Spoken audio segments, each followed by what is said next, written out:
Eu estou aqui junto com vocês mais uma vez. Gostaria de convidar você para meditarmos em uma palavra que está escrito no Evangelho de João, capítulo 4 e versículo 31, onde a palavra do Senhor diz: entretanto, os seus discípulos lhe rogaram, dizendo: Rabi, come. Porém ele lhe disse: uma comida tenho para comer que vós não conheces. Então os seus discípulos diziam uns aos outros: trouxe porventura alguém de comer? Jesus lhe disse: a minha comida é fazer a vontade daquele que me enviou e realizar a sua obra. Vamos meditar um pouco. Vamos tentar entender o que Deus quer nos dizer nesses últimos dias, através dessa palavra. É porque na igreja está cheio de pessoas que conhecem a vontade de Deus, mas não praticam. Como também tem aquelas que ainda não conhecem a vontade de Deus. Se você não conhece, meu querido ouvinte, que está escutando o vídeo, que está vendo o vídeo agora neste momento, se você não conhece a vontade de Deus, você vai saber a partir de agora. Os discípulos de Jesus chegam para Jesus dizendo o seguinte: Rabi, come. Preste atenção. Momentos antes, Jesus havia evangelizado uma mulher samaritana, a qual essa mulher foi até a aldeia dos samaritanos para convencer ele de ver Cristo. E ali Jesus ia ganhar aquelas almas para si.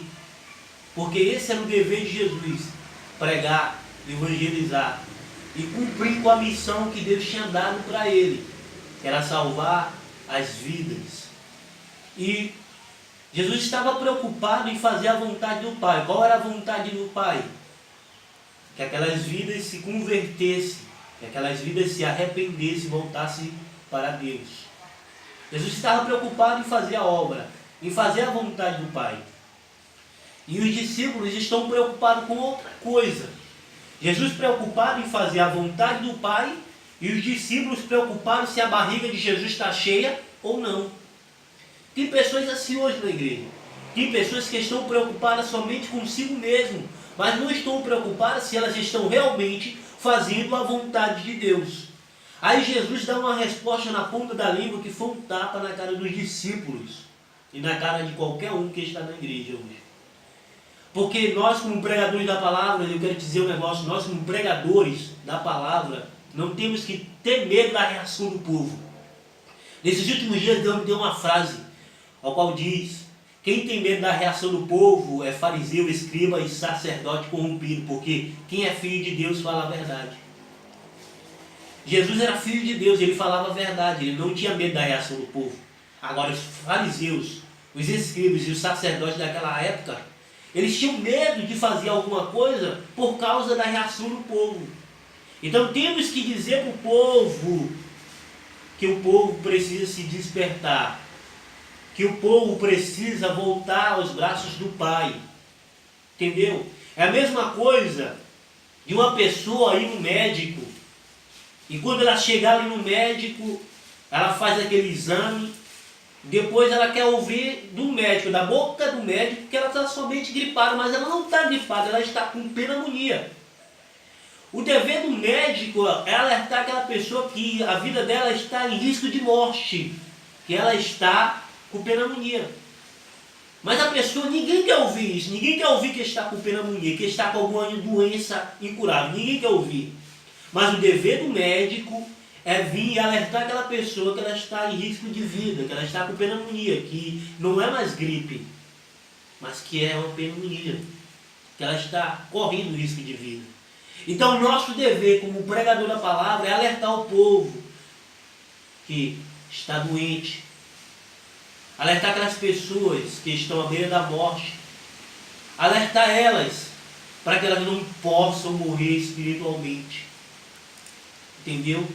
Então Jesus, ele fala: uma comida tenho para comer que vós não conhecem. E os discípulos não entenderam o que Jesus disse. Aí os discípulos pensaram assim: será que alguém trouxe de comer para Jesus? Aí Jesus explica para eles: olha, a minha comida é fazer a vontade daquele que me enviou e realizar a sua obra. Preste atenção. Jesus diz, a minha comida é fazer a vontade. Tem pessoa que conhece a vontade, mas não realiza a sua obra. E realizar a obra que ele mandou fazer. Entendeu? Então não é somente conhecer a vontade, é fazer. Qual é a vontade de Deus? Paulo vai dizer lá em Romanos capítulo 12, versículo 2 o seguinte: mas transformados pela renovação do vosso entendimento, para que experimenteis qual seja a boa, agradável e perfeita vontade de Deus. Preste atenção. Há 3 estágios aí: a boa, agradável e perfeita vontade de Deus. A vontade de Deus é boa. A vontade de Deus é agradável.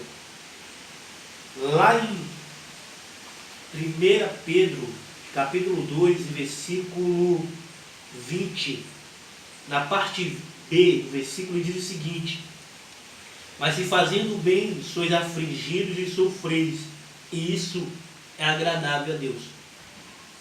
Isso aqui, eu gostaria que você prestasse atenção nesse momento, porque para muitos pregadores da teologia da prosperidade, para muitos pregadores do triunfalismo, se eu chegasse e dissesse isso para eles, eles iam ficar escandalizados. Mas só que eu estou aqui respondendo biblicamente. Sabia que agradável para Deus é um cristão sofrer aflição e sofrer tribulação? Deus se agrada disso, saber disso? Que a vontade de Deus é que a gente soframos. Sabe por causa de quê? Porque Ele quer que a gente aprenda com aquele sofrimento. O sofrimento que nós passamos não é para nos matar. Porque tem uma frase que diz que aquilo que não nos mata, nos fortalece. Então o sofrimento é para a gente aprender. Agora imagine, irmão, que glória tem uma pessoa pecando. A pessoa peca e está pagando pelo que ela fez. Está sendo esbofeteada e está sofrendo. Que glória tem essa pessoa? Glória nenhuma, ela está pagando por aquilo que ela fez. Foi a mesma coisa dos ladrões lá na cruz. Um olha para o outro e diz assim: nós estamos pagando pelos nossos atos, mas este homem aqui nenhum mal fez. Ou seja, glória nenhuma aquele ladrão tinha. Eles estavam pagando pelos que ele tinha feito. Agora Jesus tinha glória. Jesus tinha glória. Ele estava pagando por algo que ele não tinha feito. Sabe qual foi a glória de Jesus?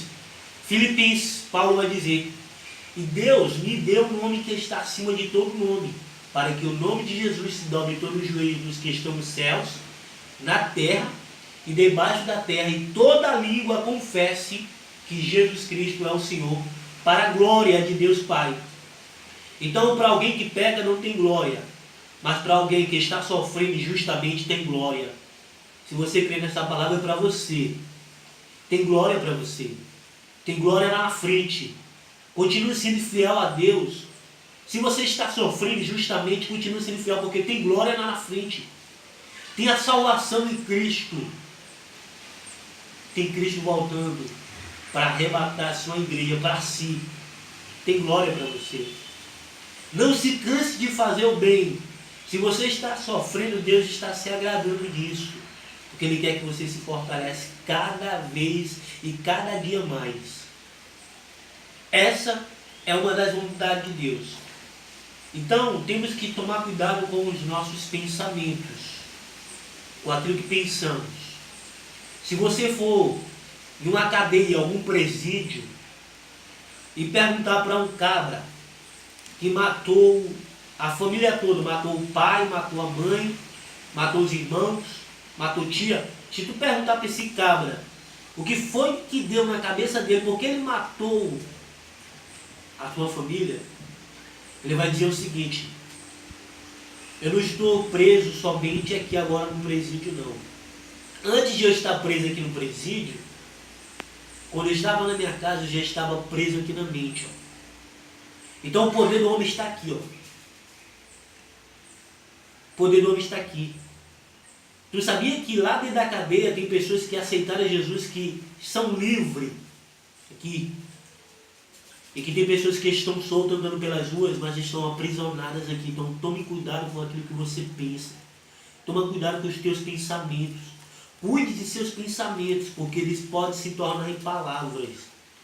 Cuide de suas palavras, porque elas podem se tornar em uma ação. Cuide de suas ações, porque elas podem se tornar em um hábito. Cuide de seus hábitos, porque elas podem se tornar em seu caráter. Cuide de seu caráter, porque elas podem se tornar em seu futuro. Então, para vivermos corretamente, temos que ser transformados a nossa mente tem que ter a mente de Cristo.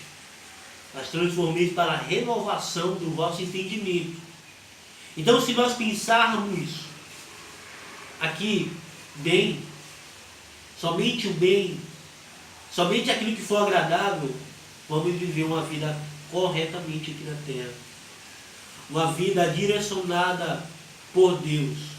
Paulo vai dizer em Filipenses, tudo que é verdadeiro, tudo que é honesto, tudo que é justo, tudo que é puro, tudo que é amável, tudo que é de boa fama, se alguma virtude e se algum louvor há, nisto pensai. Paulo está querendo dizer, você tem que pensar naquilo que é verdadeiro. Você tem que botar na sua cabeça aquilo que é honesto, aquilo que é justo, aquilo que é puro. Você fazendo essas coisas, você tem que pensar nisso. Você tem que pensar nisso. Uma pessoa, antes de ela praticar um ato de adultério, ela planejou em sua mente. Então, nesses últimos dias, tome cuidado com os seus pensamentos. Busque a vontade de Deus através da palavra. Jesus estava querendo dizer aos discípulos, vocês andam comigo, mas vocês ainda não conhecem nem fazem a vontade de Deus. E quantas pessoas estão hoje dentro da igreja e ainda não conhecem a vontade? Alguns até conhecem, mas ainda não fazem, não realizam a vontade de Deus. Então, nesses últimos dias é realizarmos a vontade de Deus. Continuando, lá em Filipenses, Paulo vai dizer, tudo aquilo que ouvistes, vestes em mim e aprendestes, isso fazei. Ou seja, olha para mim. O que eu penso, o que eu sinto, o que eu desejo, está exposto aqui, ó. Então Deus, o primeiro tratamento de Deus na tua vida é querer curar a tua mente, teu coração. Guarde essa palavra. Escute essa palavra, guarde ela em seu coração e busque saber qual é a vontade de Deus para a tua vida. Amém? Agradeço aqui a vocês por se inscreverem nesse canal. Que Deus abençoe a todos. Glória a Deus.